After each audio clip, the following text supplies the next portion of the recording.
ഇതല്ലേ മലാസ cone.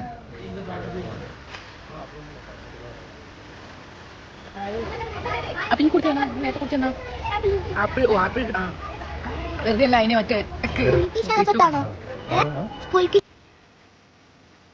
Hi, welcome back. എല്ലാവർക്കും സുഖമാണെന്ന് വിശ്വസിക്കുന്നത്. നമ്മളും അടിപൊളിയായിട്ട് തന്നെ പോകുന്നത്. അപ്പോൾ ഇത് ഒരു കുഞ്ഞ് യാത്ര പോകുന്നതാണ്. അപ്പോൾ അത് നിങ്ങളുമായിട്ടൊന്ന് ഷെയർ ചെയ്യാമെന്ന് വെച്ച്. അപ്പോൾ രാവിലെ തന്നെ നമ്മളൊരു 6:45 ഇറങ്ങിയിട്ടുണ്ടായിരുന്നു. അങ്ങനെ ഇതാ വണ്ടി വന്ന് നമ്മളിതാ പോയിക്കൊണ്ടിരിക്കുകയാണ്. നമ്മൾ എങ്ങോട്ടേക്കാണ് പോകുന്നതെന്ന് വെച്ചാൽ മഹാബലേശ്വറിലേക്കാണ്. അപ്പോൾ പോകുന്ന വഴിയൊക്കെ നല്ല അടിപൊളിയാണ്. ഇതൊരു ടണലാണ്. അപ്പോൾ കുറച്ച് നീളമുള്ളൊരു ടണലാണ്. നല്ല രസമുണ്ട്. ഇത്രയും നീളമുള്ളൊരു ടണലിൻ്റെ ഉള്ളിലൂടെ ആദ്യമായിട്ടാണ് പോകുന്നത്. അപ്പോൾ ഇത് കഴിഞ്ഞ് അവസാനം മീൻസ് ടണൽ കഴിഞ്ഞിട്ടുള്ള അവസാനം കാണാൻ നല്ല ഭംഗിയുണ്ട്. അതിൻ്റെ ആ ഒരു വ്യൂ നല്ല അടിപൊളിയായിട്ടുണ്ട്. ഏകദേശം 3:30 മുതൽ 4 മണിക്കൂറിൻ്റെ അടുത്തുണ്ട് പൂനെയിൽ നിന്ന് മഹാബലേശ്വരയിലേക്കുള്ള യാത്ര എന്ന് പറയുന്നത്. പക്ഷേ എങ്കിൽ പോകുന്ന വഴിയൊക്കെ കാണാൻ അടിപൊളിയാണ്. അങ്ങനെ നമുക്ക് ബോറടിക്കൂല. ഈ പോകുന്ന വഴിക്ക് തന്നെ നല്ല ചുരമൊക്കെ ഉണ്ട്. അപ്പോൾ അതിൻ്റെ വ്യൂവും അടിപൊളിയാണ്. അങ്ങനെ നമ്മളൊരു 8:30 ആയപ്പം ബ്രേക്ക്ഫാസ്റ്റ് കഴിക്കാൻ വേണ്ടി ഒരു ഹോട്ടലിൽ നിർത്തിയിട്ടുണ്ടായിരുന്നു. അപ്പോൾ അവിടെ പോയി അവിടുത്തെ സ്പെഷ്യലൊക്കെ ഓർഡർ ചെയ്തിട്ടുണ്ടായിരുന്നു. അപ്പോൾ ഇതാണ് മഹാരാഷ്ട്രീയൻ സ്പെഷ്യൽ ആയിട്ടുള്ള താലി പീറ്റ് എന്ന് പറയുന്നൊരു ബ്രേക്ക്ഫാസ്റ്റ് സ്നാക്സ് എന്തായിട്ടും കഴിക്കാം നമുക്ക്. അങ്ങനെയുള്ളൊരു സംഭവം. അപ്പോൾ ഇത് നല്ല ടേസ്റ്റ് ഉണ്ടായിരുന്നു. ഇത് നമ്മളെ ഉള്ളി വടേൻ്റെ ഒരു ടേസ്റ്റ് വരുന്ന പോലത്തെ ഉള്ളിൽ ഉള്ളീൻ്റെ ഒക്കെ ഫില്ലിംഗ് ആണ്. മുകളിൽ കടലമാവാന്ന് തോന്നുന്നു. അത് മീൻസ് കാണുമ്പോൾ ഒരു ആലു ഇങ്ങനെ പരത്തിയൊരു സംഭവമാണ്. പക്ഷെ നല്ല ടേസ്റ്റ് ഉണ്ടായിരുന്നു കഴിക്കാം. പിന്നെ നമ്മൾ ചോള ഭട്ടൂരിയും പറഞ്ഞിട്ടുണ്ടായിരുന്നു. പിന്നെ പൂരിയും കറിയും. അപ്പോൾ ഹെവി ആയിരുന്നു. അതൊക്കെ കഴിച്ച് നമ്മളിതാ പിന്നെയും കാറിൽ കയറി പിന്നെ യാത്ര തുടങ്ങി. കുറേ നേരം ഇരിക്കണല്ലോ വണ്ടിയിൽ. സത്യത്തിൽ നമ്മൾ ബ്രേക്ക്ഫാസ്റ്റ് നമ്മൾ വീട്ടിൽ നിന്ന് എടുത്തിട്ടായിരുന്നു പോയത്. ഇഡ്ഡലിയും ചട്നിയൊക്കെ ആക്കി എടുത്തിട്ടുണ്ടായിരുന്നു. പക്ഷെ പിന്നെ ഡ്രൈവർ ബ്രേക്ക്ഫാസ്റ്റ് കഴിക്കാൻ നിർത്തി. പിന്നെ നമ്മൾ അങ്ങനെ കഴിച്ച് അത് പിന്നെ കഴിക്കാമെന്ന് വിചാരിച്ച് ചായ ആക്കി എടുത്തിട്ടുണ്ടായിരുന്നു. ചായ ഒന്നും ഇതുവരെയായിട്ട് കുടിച്ചിട്ടുണ്ടായിരുന്നില്ല. ഒരാൾ ഭയങ്കര ഡാൻസിലാണ്. അങ്ങനെ ഇതാ സിറ്റിയൊക്കെ കഴിഞ്ഞ് പിന്നെ ഏകദേശം ഒരു ഗ്രാമം ആയൊരു ലുക്കിലേക്ക് വരാൻ തുടങ്ങി. വഴിയൊക്കെ അങ്ങനെയായി. കുറച്ച് മഴയൊന്നും ഇല്ലാത്തതുകൊണ്ട് തന്നെ കുറച്ചൊരു ഡ്രൈ ആയിട്ട് തോന്നുന്നുണ്ട് ഫുള്ള്. ഇങ്ങോട്ടേക്ക് വരുമ്പോൾ റോഡുകളെല്ലാം കുറച്ച് നല്ല മോശമായിട്ടായിരുന്നു ഉണ്ടായിരുന്നത്. പിന്നെ ഇതാ നമ്മളെ ഹെയർ പിന്ന് തുടങ്ങി. ഞാൻ അത് കഴിഞ്ഞ് കുറച്ച് നേരം അങ്ങ് ഉറങ്ങി. ഞാനും വാവാച്ചിയും കിടന്നുറങ്ങി. ഇതാണ് എൻ്റെ ആ കോലം. പിന്നെ നമ്മളിതാ എത്തിയത് മാപ്രോ ഗാർഡനിലേക്കാണ്. അങ്ങോട്ടത്തേക്കാണ് ആദ്യം പോയിട്ടുണ്ടായിരുന്നത്. അപ്പോൾ ഇതാ ഒരാൾ നല്ല ഉറക്കത്തിലാണ്. അങ്ങനെ സ്ട്രോബെറിന്ന് കേൾക്കുമ്പോഴത്തേക്ക് തന്നെ ഓള് തുള്ളി എണീച്ചിന്. അങ്ങനെ നമ്മൾ അവിടെ എത്തി. കുറേ സ്കൂൾ കുട്ടികളുണ്ടായിരുന്നു. പിന്നെ ഇത് ഫ്രൈഡേ ആയിരുന്നു നമ്മൾ പോയത്. അപ്പോൾ അല്ലാണ്ട് വേറെ വലിയ തിരക്കില്ലായിരുന്നു. അതുകൊണ്ട് വലിയ കുഴപ്പമില്ലായിരുന്നു. അപ്പോൾ നമുക്ക് മാപ്രോ ഗാർഡൻ ഒന്ന് ചുറ്റിക്കറങ്ങിയിട്ട് വരാം.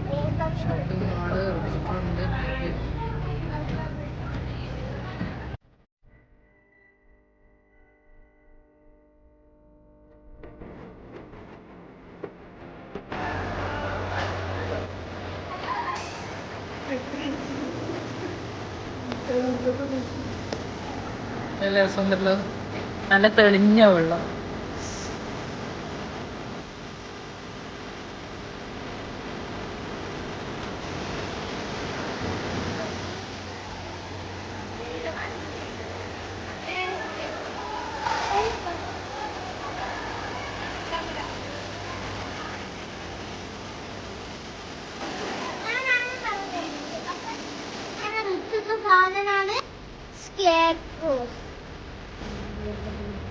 അപ്പോൾ ഇനി നമുക്ക് ഇവിടുത്തെ ഷോപ്പിംഗ് മാളിലേക്ക് പോവാം. ഇതാണ് ഇവിടുത്തെ ഷോപ്പിംഗ് മാള്. അപ്പോൾ ഇവിടുത്തെ കുറച്ച് കാഴ്ചകളെല്ലാം ഒന്ന് കാണിച്ചു തരാം. അപ്പോൾ ഇവിടെ നമുക്ക് കുറേ ജ്യൂസുകളും കാര്യങ്ങളിലും ഉണ്ട്. അത് നമുക്ക് ഫ്രീ ആയിട്ട് ടേസ്റ്റ് ചെയ്ത് നോക്കാം. അപ്പോൾ നമ്മളില്ല എല്ലാം ടേസ്റ്റ് ചെയ്ത് നോക്കിനി ഒന്നും വാങ്ങിയിട്ടൊന്നുമില്ല.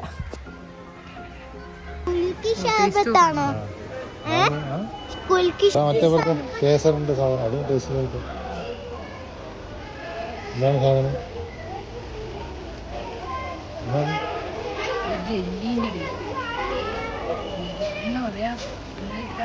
ഊണ് പറയാമോ? അതിലേക്ക് കൊടുക്കണം.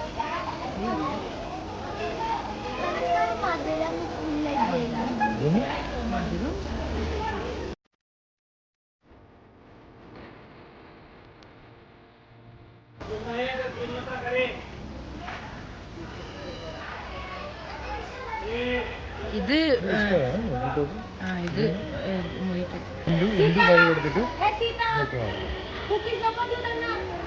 ഇതൊരു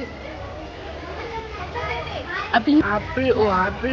ആ വെറുതെ അല്ല അതിന് മറ്റേ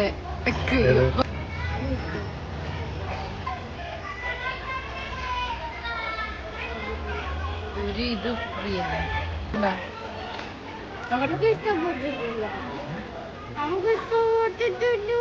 ഇങ്ങനെ പാടില്ല. സ്വീറ്റാ അത്. ഇതെല്ലാം കുക്കീസാണ്, ഗ്ലാസ്സിനകത്ത് വെച്ചിട്ടുള്ള കുക്കീസ് അല്ലേ? ഇത് എണ്ണയിലിട്ട് ഫ്രൈ ചെയ്യുന്നില്ലേ? ഓ ഇതൊന്നും ചെയ്യണ്ട, ഇത് ഡയറക്റ്റ് കഴിക്കല്ലേ ചെയ്യാ. ये अभी घर में जाके इसको क्या फ्राई करना है डायरेक्ट? ഡയറക്റ്റ്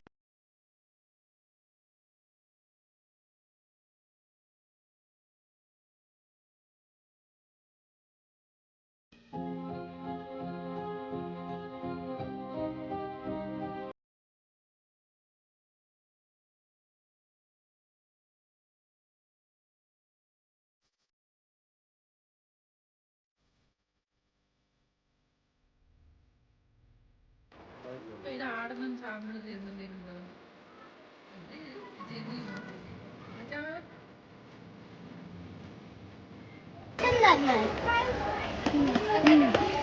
ഇത് പേരക്കല്ലേ? डायरेक्ट ഇതിന്റെ ഇടയിൽ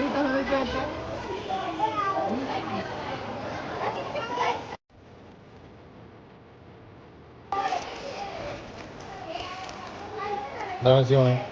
എൻ്റെ റെസി എന്താ സൂപ്പറാ. ഉള്ളിൽ ആൽമണ്ട്. ആ ഒന്ന് മേടിച്ചാലോ നമുക്ക് വീട്ടിൽ പോകാം. അടുത്തത് നമ്മൾ പോകുന്നത് ഫുഡ് കോർട്ടിലേക്കാണ്. ഈ ഒരു സ്ട്രോബെറി ക്രീം കഴിക്കേണ്ടിയിട്ടാണ് മെയിനായിട്ട് നമ്മൾ ഇങ്ങോട്ടേക്ക് വന്നിട്ടുണ്ടായിരുന്നത്.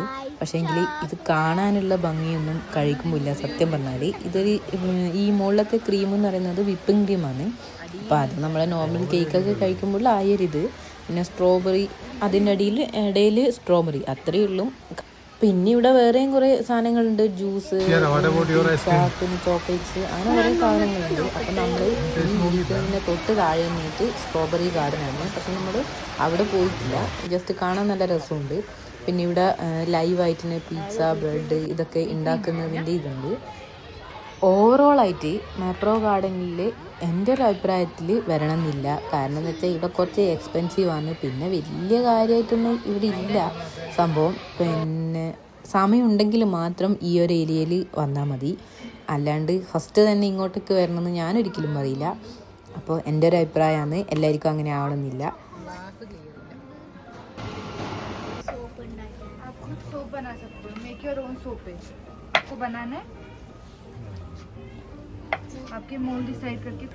ലൈം ഇത് ഓരോ ഫ്ലേവറാണ്. പുതിനേൻ്റെ, ഗാർലിക്, ലൈം, ചാട്ട്, ചീസ് ഇതല്ലേ മലാസ കോണ്. മലാസ സോറി മസാലക്കോട്. ഒരു തെറ്റൊക്കെ ഏതൊരു പോലീസുകാരനും പറ്റുമല്ലേ, അതൊക്കെ സ്വാഭാവികം. പിന്നെ നമ്മൾ അവിടുന്ന് ഒരു ജാമും സ്ട്രോബെറീൻ്റെ ഒരു ജാമും പിന്നെ ആ കാണുന്ന ആ ഒരു സംഭവം വാങ്ങിയിട്ട് വണ്ടിയിലേക്ക് കയറി നമ്മൾ അടുത്ത സ്ഥലത്തേക്ക് പോവാന്ന്.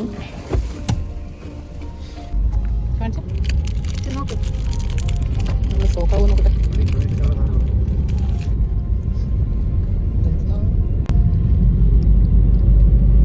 നിങ്ങൾ വിചാരിക്കുന്ന നമ്മൾ ഇത് ഈ ഒരു പിങ്ക് ഭാഗം മാത്രം ഇങ്ങനെ നക്കിച്ച് തിന്നണമെന്നല്ല, അല്ല പറ്റി പോയി ഇങ്ങനെയാണ് തിന്നേണ്ടത്. ഇതും കൂടി തിന്നാൻ പറ്റും. അപ്പം മാപ്രോ ഗാർഡനിലെ വിശേഷങ്ങൾ ഇത്രയേ ഉള്ളൂ. അപ്പോൾ അടുത്ത സ്ഥലത്തെ വിശേഷമായിട്ട് പുതിയ വീഡിയോ കാണാം. അതുവരെ ബൈ, താങ്ക്സ് ഫോർ വാച്ചിങ്.